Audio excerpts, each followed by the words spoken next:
हाथों को उठाओ। आज का वचन बोलो मेरे लिए होगा, ये मुझे बदलेगा, आशीषित करेगा और मैं सेम वापस नहीं जाऊंगा। प्रभु यीशु मसीह के सामर्थी नाम में हम मांगते हैं। आमीन। जितना ऊंचा है ये अनॉइंटिंग उतनी गहरी आपकी लाइफ के ऊपर। हालेलुया।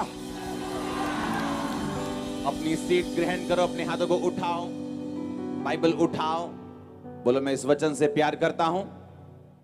सब ब्रांचेस, ओवरसीज, सब फॉरेन ब्रांचेस, इंडियन ब्रांचेस, अपने हाथों को उठाओ। ऑनलाइन चर्च, ये वचन जो मेरे लिए होगा मैं इसे ग्रहण करता हूं।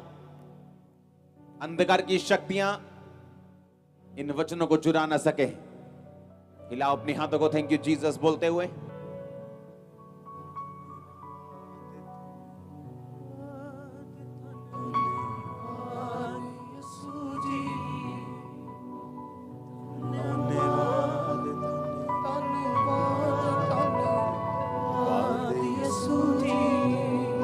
ये वचन मेरे लिए है, अंगीकार करो।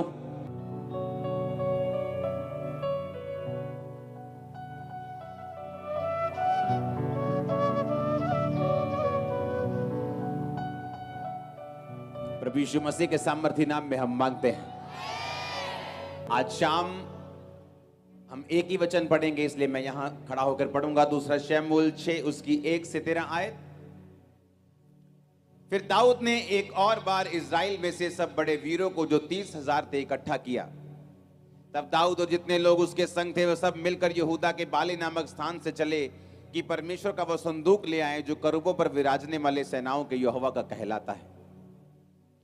अपने हाथों को उठाओ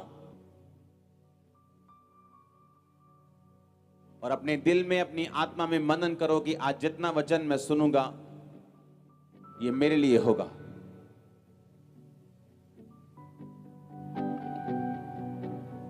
प्रभु यीशु मसीह के नाम में हम मांगते हैं। सुबह का वचन सुना था। हम किसमें हैं? लड़ाई में। किसमें हैं? बोलो पड़ोसी को, किसमें हैं हम? फाइट में। आमीन। और हमारी लड़ाई किसके साथ है? किस धर्म के साथ है? कौन से डिनोमिनेशन के साथ है? हमारी लड़ाई किसी के साथ नहीं, शैतान के साथ। बाइबल कहती है कि दाऊद जब लड़ा परमेश्वर ने उसके नाम को महान कर दिया, क्योंकि परमेश्वर ने कहा था दाऊद को कि मैं तुझे भेड़ों के पीछे फिरने से अपना राजा होने के लिए इज़राइल का मैं तुझे चुनता हूं और मैंने तुझे बुलाया इसलिए कि मैं तेरे नाम को बड़े लोगों के नाम के समान महान कर दूंगा। अब आपको मालूम है परमेश्वर ने आपको किस काम के लिए बुलाया? आपको मालूम है, पूरा नहीं मालूम लेकिन थोड़ा थोड़ा मालूम है कि परमेश्वर की बड़ी योजना मेरी लाइफ के ऊपर है।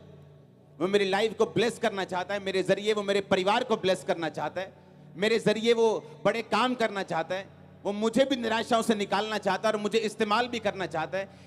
हर एक व्यक्ति को परमेश्वर की योजना के बारे में थोड़ा थोड़ा जरूर मालूम होता है। उसको अंदर मालूम होता है कि परमेश्वर की योजना, अगर उसको नहीं भी मालूम तो वचन कहता है कि परमेश्वर की योजना जो तुम्हारे विषय में है वो तुम्हारे लाभ के लिए है। आमीन। अपने पड़ोसी को बोलो परमेश्वर की प्लानिंग जो तेरी लाइफ के लिए है वो तेरे फायदे के लिए है। आमीन।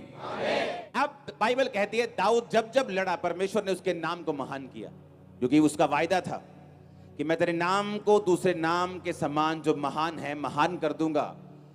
लेकिन उस वायदे को पूरा होने के लिए तुझे फाइट करनी पड़ेगी। आप बैठे हैं आराम से ना, अंग्रेजों से फ्री होके, किसी ने फाइट की है आप लोगों के लिए। हाँ, आज शांति का रीजन फाइट है जो की गई थी। आप चाहते हैं आपकी फैमिली में पीस आए, आपके सेवकाई में पीस आए, आपके पर्सनल लाइफ में शांति आए, तो उसका एक ही इलाज है, फाइट, लड़ाई। अपनी पड़ोसन से नहीं। हाँ, अब पड़ोसन के जूंडे मत पकड़ लेना जाके कि शांति चाहिए तुझे, फैंटी चाड़ के मिलेगी। लड़ाई किससे? अपने आप से, अपनी अभिलाषाओं से, उन सवालों से जो शैतान आपके दिलों में डालता है, उन सवालों से जो वो परमेश्वर के वचन के खिलाफ खड़े करता है, उन परीक्षाओं से जिससे आप गुजर रहे हैं उनसे। इसलिए परमेश्वर ने कहा तुम्हारा युद्ध मांस और लहू से नहीं बल्कि शैतान से, अंधकार से, शक्तियों से है जिसका हेड ऑफिस आसमान में है। अब ये तो हमें मालूम हो गया कि अगर पीस चाहिए, वो फैमिली का हो, वो फाइनेंस का हो, तो मुझे लड़ाई लड़नी है, क्योंकि परमेश्वर का कोई भी वायदा बिना लड़ाई लड़िए पूरा नहीं होगा।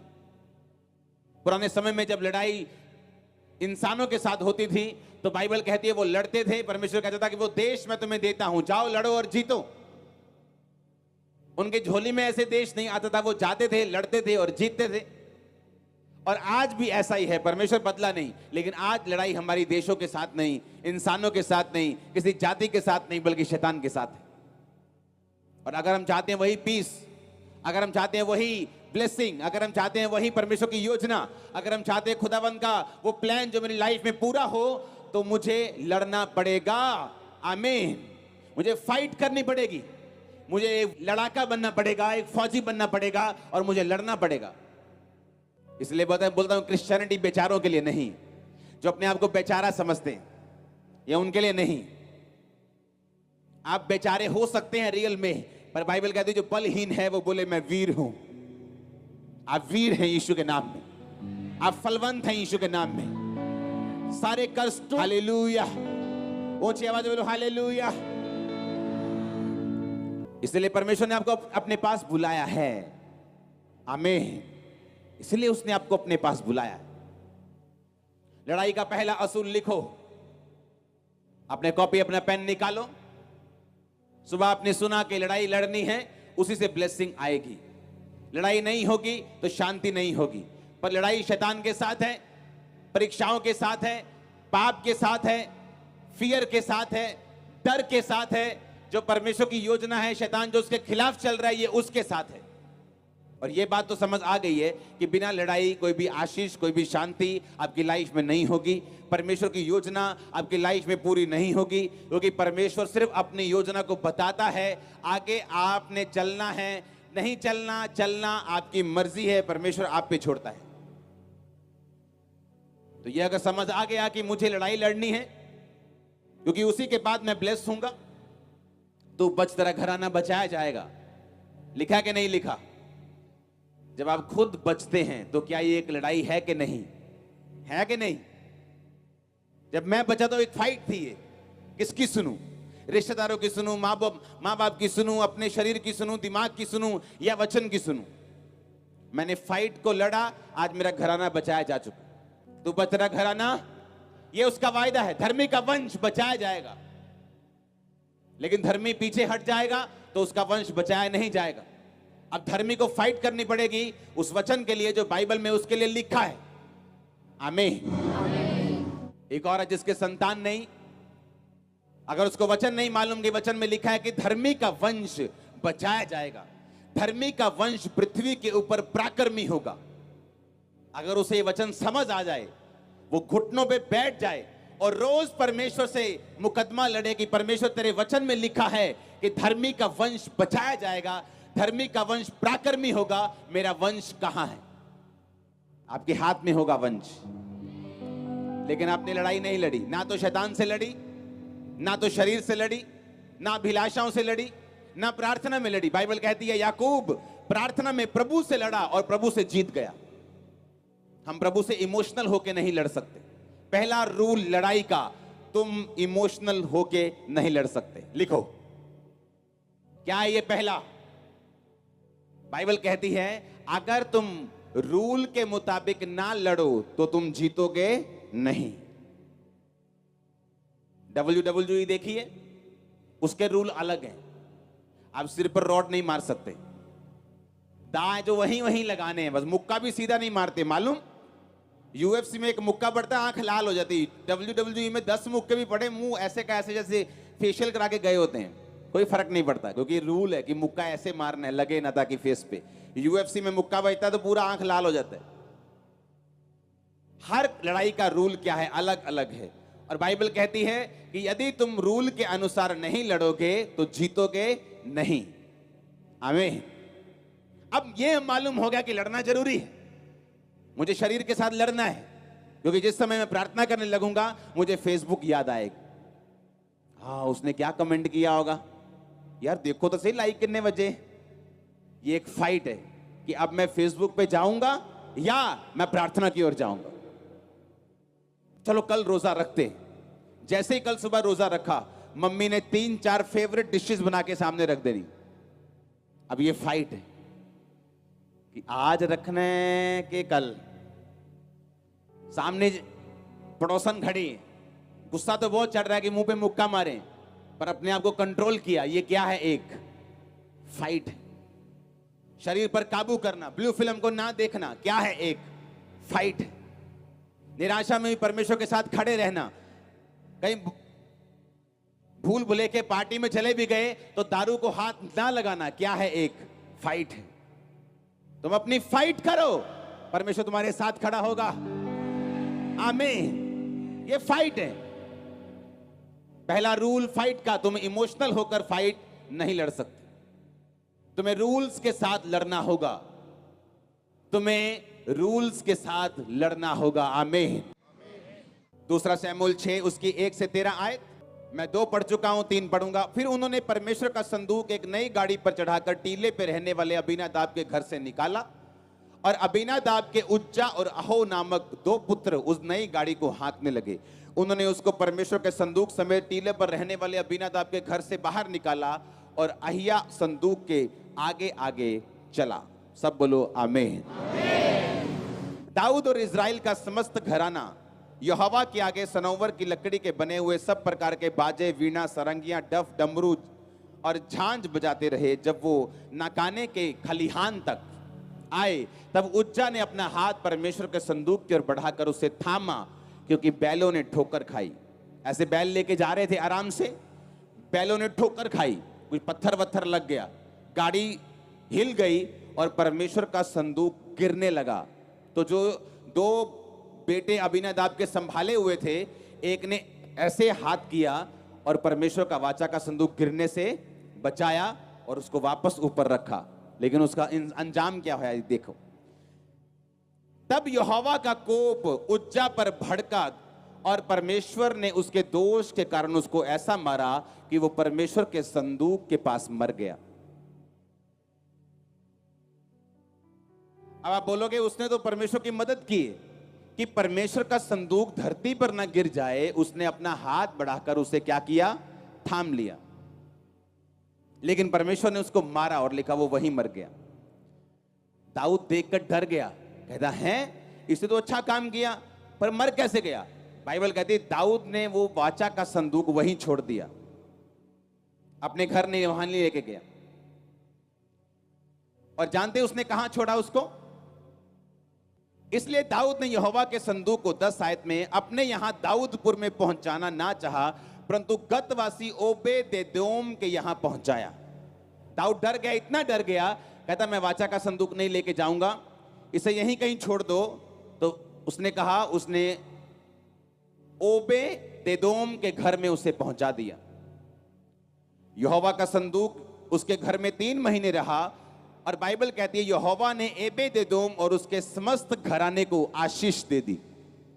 जब उनको आशीष मिल गई तो दाऊद को पता चला कि भाई जहां तो संदूक रख के आया है उनको तो आशीष मिल रही, वो जिस खेत पर हाथ लगा रहे हैं 10 गुना फसल आ रही, उनकी भेड़ बकरियां 10 गुना ज्यादा बढ़ रही, उनके पास कोई बीमारी नहीं जा रही, उनके घर में बरकत आनी शुरू हो गई, अच्छे अच्छे प्रॉपर्टी के सौदे हो गए, उनके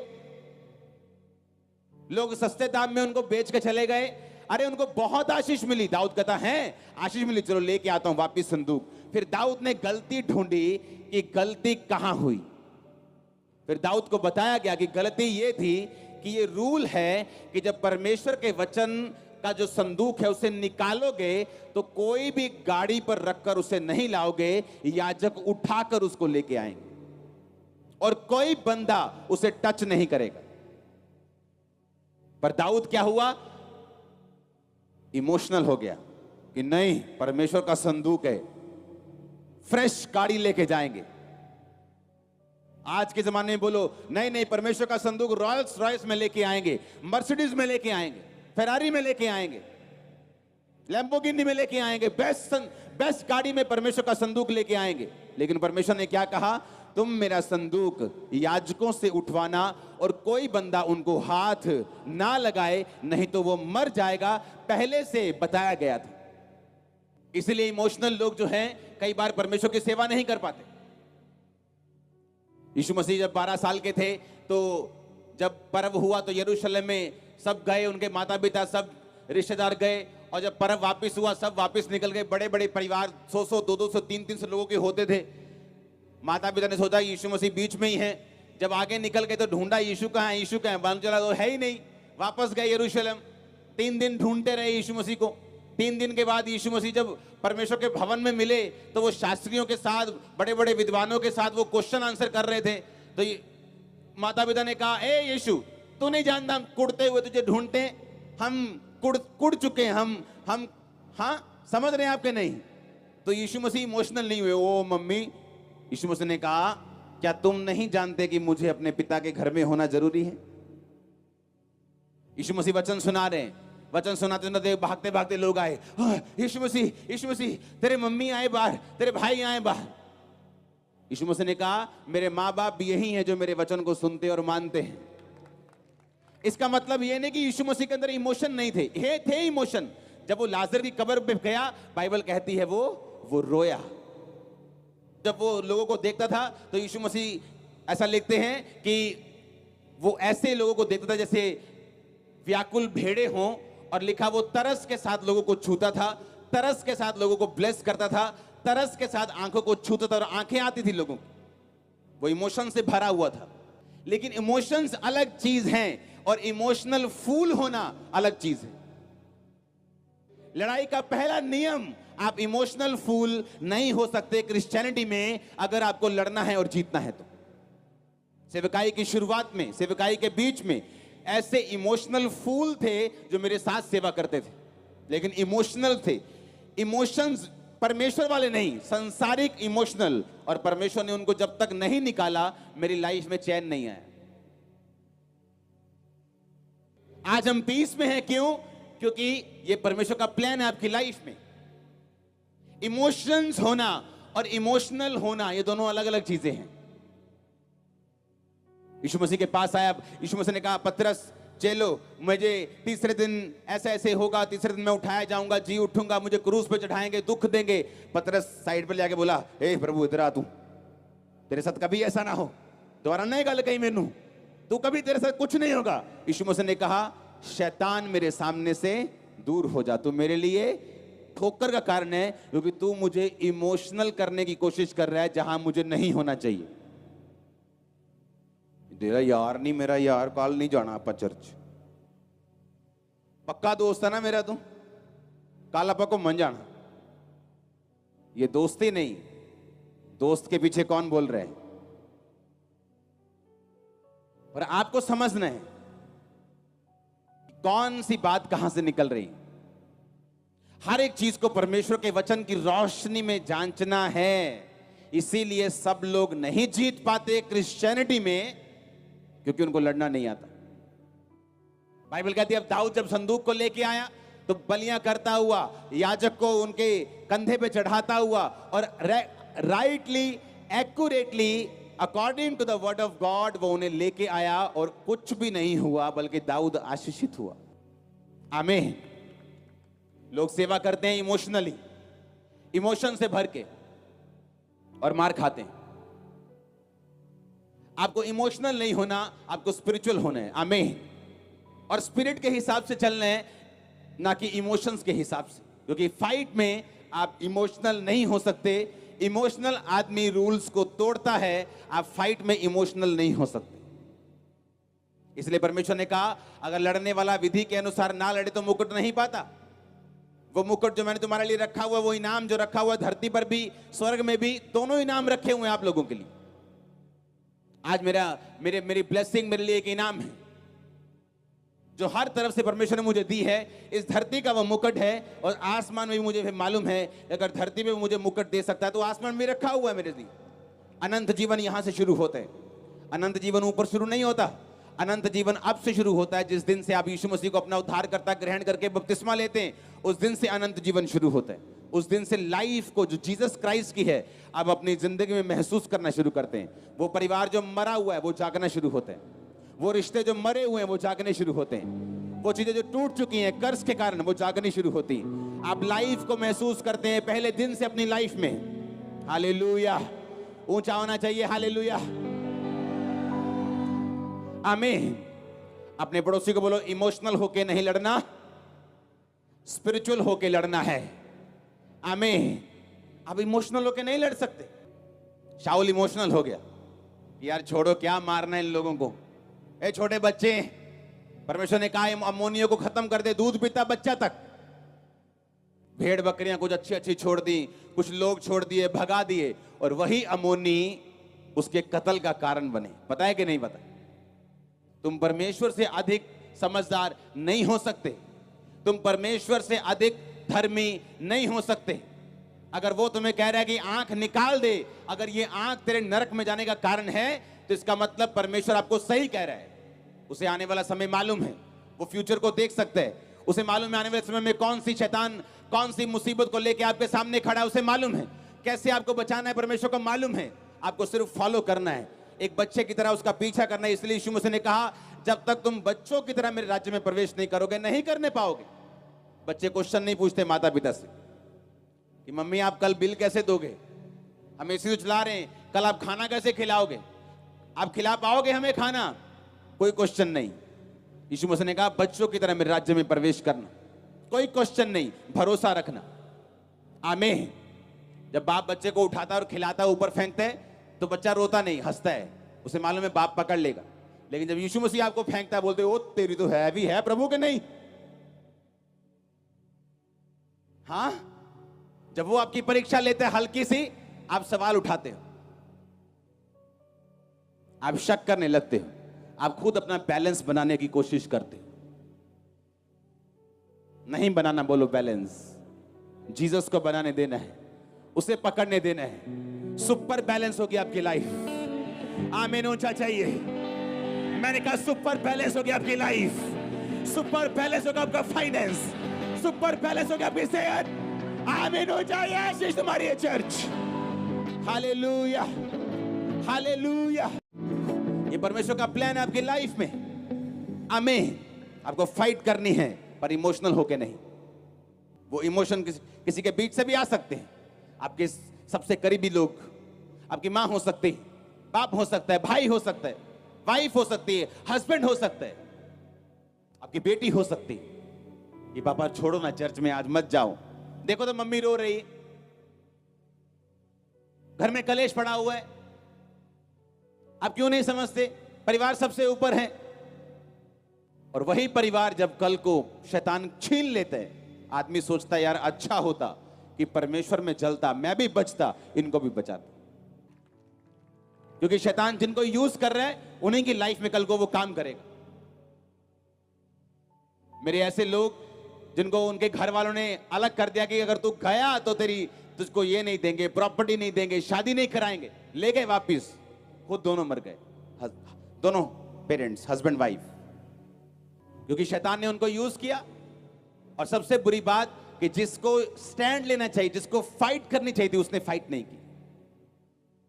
आज फायर तुम्हारे सिर के ऊपर आ रही फाइट करने की, फायर तुम्हारी फैमिली के ऊपर आ रही फाइट करने की, फायर कनाडा ब्रांच के ऊपर, फायर यूके ब्रांच के ऊपर, फायर यूएसए ब्रांच के ऊपर, फायर जर्मनी ब्रांच के ऊपर, फायर अमृतसर ब्रांच के ऊपर, गुरदासपुर ब्रांच के ऊपर, फायर खामरा ब्रांच के ऊपर, खामरा चर्च के ऊपर, हर एक ब्रांच के ऊपर फायर आ रही यीशु मसीह के सामर्थ्य नाम में। वो फिरोजपुर में हो, वो पटियाला में हो, वो होशियारपुर में हो, catch fire in Jesus name.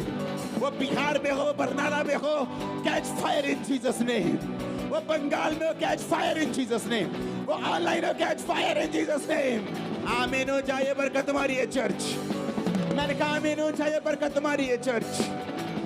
वो तुम्हारे सिर को ऊंचा कर देगा, तुम्हारे लाइफ को ऊंचा करेगा। तुम सिर उठा के चला करोगे टाइम हमारा चर्च। बेस्ट देश तुम्हारे होंगे यीशु के नाम में, बेस्ट प्लेसेस तुम्हारे होंगे यीशु मसीह के नाम में। आमीन, ऊंचाई आशीष तुम्हारी है। Hallelujah, hallelujah. ये परमेश्वर का प्लान है आपकी लाइफ के लिए। आप अड़े और खड़े रहेंगे, आप जीतेंगे नहीं, आप बम्पर जीतेंगे यीशु के नाम में। और छोटी सुनो मेरी बात, जब यीशु मसीह आपकी लाइफ में आता है ना, तो लॉटरी डालने की जरूरत नहीं पड़ती आपको। आपकी लॉटरी ऑलरेडी लग चुकी है, बस उसे कैश करवा लो। लोग आए मेरे पास कि एक भाई है, बहुत परमेश्वर के लिए सेवा करता है, बहुत गरीब है, उसके लिए हम सब पास्टर्स ने लॉटरी डाली है, प्रेयर करना कि इसका नंबर लग जाए। मैंने कहा मैं नहीं करूंगा, उसकी लॉटरी लग चुकी है, बस वो कैश कैसे करनी है ये देखना है। आमीन। आप इमोशनल नहीं हो सकते कि आज यार मेरा घर में खाना नहीं है, क्या मैं टाइथ दूं कि खाना लेके आऊं? टाइथ देना है। पता है क्यों? वो एक टाइम का खाना तुम्हें बचा नहीं सकता, पर जब परमेश्वर के सामने तुम्हारी वफादारी साबित होती, वो हेवन ओपन करता तुम्हारे लिए। मिनिस्ट्री के पास कोई जगह नहीं। आपको मालूम है कितनी भी जगह, जैसे हम बैठे हैं, इस जगह पे आने से पहले 7 साल में 8 जगहें चेंज की थी मिनिस्ट्री। जहां जाते थे जगह भर जाती थी। अब क्या करें, साथ वाली नहीं अपनी, उधर वाली है नहीं, इधर वाली कोई है नहीं। जहां जाना साल में जगह फुल, 9 महीने फुल, साल फुल, 9 महीने फुल। अच्छा अब क्या करें, जगह के लिए पैसा चाहिए। अच्छा ठीक है, लोग पैसा तो दे रहे हैं, इकट्ठा करते जाओ, कभी जगह नहीं ले पाते। लोग देते रहे, हम बोते रहे, देते रहे बोते रहे, देते रहे बोते रहे। इवेंजलिज्म ये वो, लोगों के घर बनते हैं आज भी, आपको मालूम नहीं, इंटरनेट पे नहीं डालते हम। आप देते रहे, वो बोते रहे। परमेश्वर ने जगह दी। आज आप यहां भी अपने में बैठे हो, उधर भी अपने में बैठे हो, उधर भी अपने में बैठे हो, पार्किंग भी अपने में बैठे हो। ये परमेश्वर का प्लान है कि आप इमोशनल होके चलेंगे कि आप स्पिरिचुअल होके चलेंगे। आप इमोशंस का पीछा करेंगे कि आप स्पिरिट का पीछा करेंगे।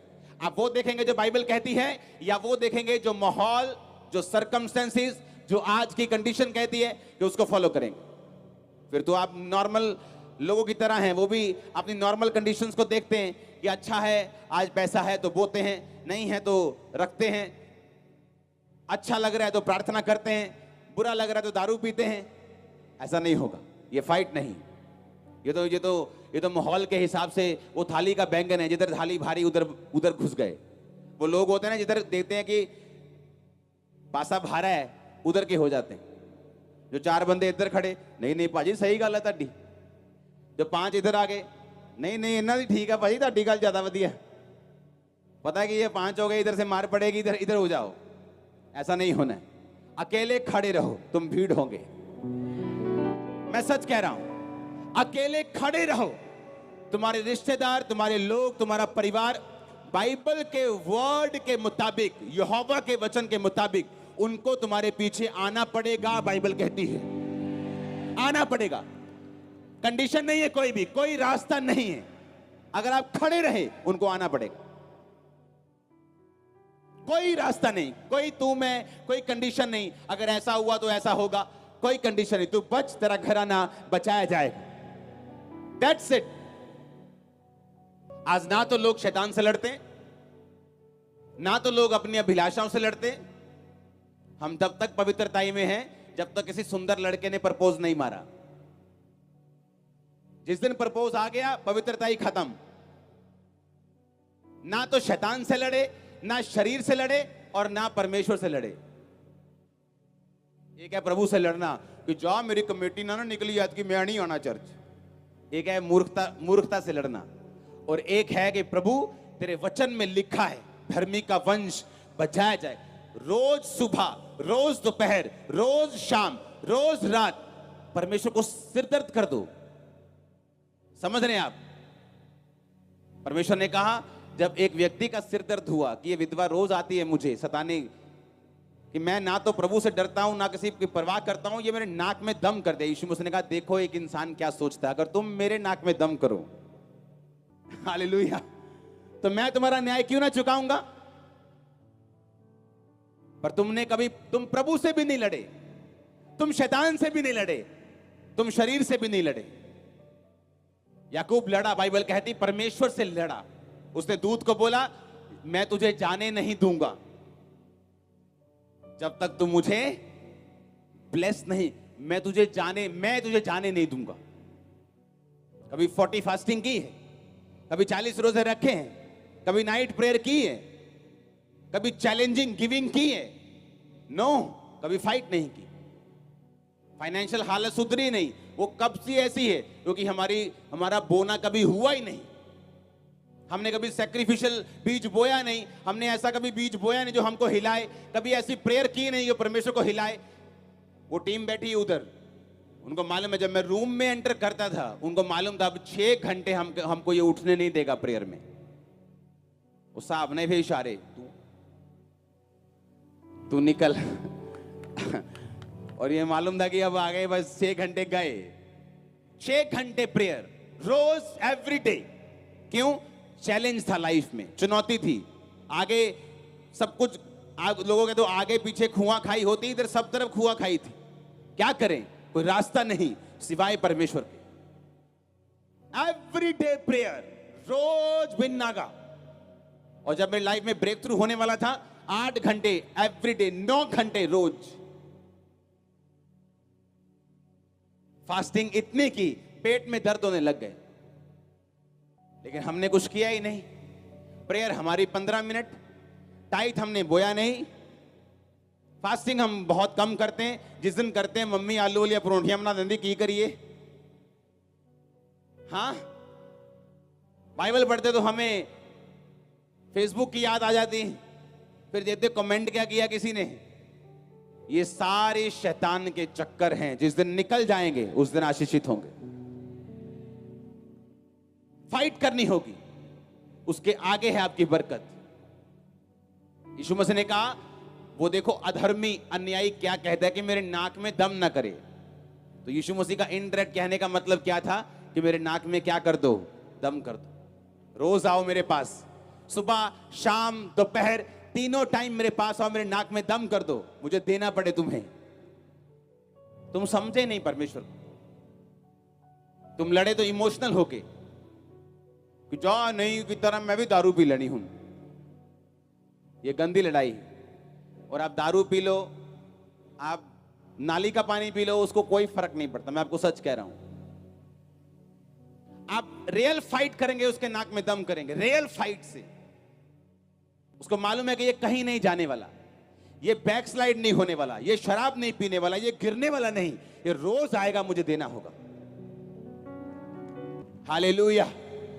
अपने पड़ोसी को बोलो, जरा उठा के उसको बोलो, इमोशनल नहीं होना है, लड़ना है, आत्मिक होके कैच फायर उस आत्मिक लड़ाई के लिए। मैंने कहा कैच फायर उस आत्मिक लड़ाई के लिए। आमीन हो चाहिए, बरकत तुम्हारी है। Hallelujah, hallelujah, hallelujah. कभी नाइट प्रेयर की है क्या? आज नाइट पूरी प्रेयर करते हैं। चलो आज 3 दिन रात के रोजे। आप रोजे तब रखते हैं जब चर्च से अनाउंस हो कि भाई साहब हम भी भूखे रहेंगे, सोम मंगलवार तुम भी रहना। चलो आप भूखे रहते हैं, तो हम तो कई बार अनाउंस नहीं करते अपने रोजे रखने में। फास्टिंग, उसने कहा जब तू उपवास करे। उसने ये नहीं कहा अगर तू उपवास करे। क्या कहा उसने?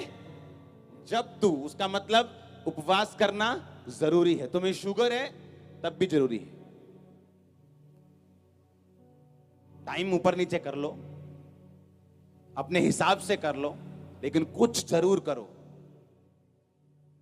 मुझे काम होता है सुबह सुबह, मैं फास्टिंग करूंगा तो प्रेयर नहीं करूंगा। आप 100 नहीं दे सकते, 50 दे दो। फास्टिंग तो शुरू करो, प्रेयर का इंतजाम भी परमेश्वर करवा देगा। मॉर्निंग रात को करो, कुछ तो करो। अरे कुछ तो करो, कुछ तो लड़ो। बैठे रहेंगे तो बैठे रहेंगे। हालेलुया। आप जाएंगे, परमेश्वर आपके साथ जाएगा। अगर आज कुछ इवेंजलिस्ट बैठे रहते तो अफ्रीका बचता ना। वो गए हैं, काम किया है, फाइट की है, लड़ाई की है, चैलेंजेस देखे हैं। दुनिया की सबसे ज्यादा क्रिश्चियन बुक बाइबल के बाद जिस व्यक्ति की है, उस व्यक्ति की टेस्टिमनी ये है कि जब भी वो चर्च के लिए जगह लेते थे, कोई ना कोई गड़बड़ होती थी। चर्च की जगह ही नहीं उनकी सिलेक्ट होती थी, और उनकी चर्च टेंट में लगती थी, वो भी अमेरिका जैसे देश में, और 10,000 क्रॉस कर गई थी चर्च। अमेरिका में 500 लोग भी अगर टेंट के नीचे आ जाए बड़ी बात है, वो उसे इंडिया मत समझ। और आज उसकी बुक दुनिया की सबसे ज्यादा बिकने वाली बुक है। अगर तुम्हारी लड़ाई ज्यादा है तुम्हारी बरकत भी वर्ल्ड फेमस होगी। पर तुम्हें फाइट करनी है। किससे करनी है? शैतान से। किससे? और शरीर से, अभिलाषाओं से। किससे? और परमेश्वर से। हालेलुया। उसने कहा अपना मुकदमा मेरे सामने रख, अपना प्रमाण मुझे दे कि मैं तुझे ब्लेस करूं, क्यों करूं। तुझे हीलिंग चाहिए, मैं तुझे क्यों हील करूं। तुझे बरकत चाहिए, मैं क्यों तुझे बरकत दूं। परमेश्वर मुझे बरकत दे अपनी महिमा के लिए। तेरे वचन में लिखा जो कुछ तो मेरे नाम से मांगेगा मैं तुझे दूंगा। मैं तेरे नाम में, तेरे चरित्र में होकर मांग रहा हूं। तेरी महिमा के लिए, तेरी गवाही देने के लिए मुझे चाहिए। आपको क्या लगता है कि पास्टर्स पैसा नहीं मांगते प्रभु से? मांगते कि नहीं मांगते? प्रभु बरकत दे, प्रभु चर्च बनाना है, ये करना है, ये कर, सब मांगते कि नहीं मांगते? लेकिन मांगने से नहीं मिलता। सिर्फ कुछ चीजों को आपको प्रैक्टिकली करना पड़ता है, बोना पड़ता है, सेक्रीफाइस करना पड़ता है, मेहनत करनी पड़ती है। हालेलुया। अपनी लाइफ को ऐसा बना के रखो। कभी अपना केस लड़ा है परमेश्वर के सामने? तुम्हारी लाइफ का जो सबसे बड़ा मुद्दा है उसके लिए रोज कितनी प्रार्थना करते हो तुम? बताओ, चलो बताओ। तुम्हारे सामने पहाड़ है, वो हटेगा तब जब तुम फावड़ा लेके जाओगे और उसे खोद दोगे। कभी तो हटेगा साल में 6 महीने में। कि बैठे रहोगे, रोते रहोगे, पहाड़ बड़ा है, पहाड़ बड़ा, वो और बड़ा हो जाएगा मिट्टी डल डल के। केस इतना बड़ा, केस कैंसर, प्रार्थना 10 मिनट। केस 10 साल से बच्चा नहीं हुआ, प्रार्थना 10 मिनट।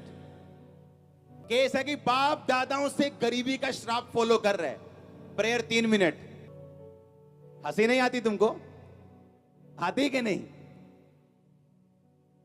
मुश्किल सदियों से पीछा कर रही है परिवार का, और प्रार्थना कब होती है? जब आलू वाले परोंठे आए, प्रभु जी इन्हें शुद्ध करो।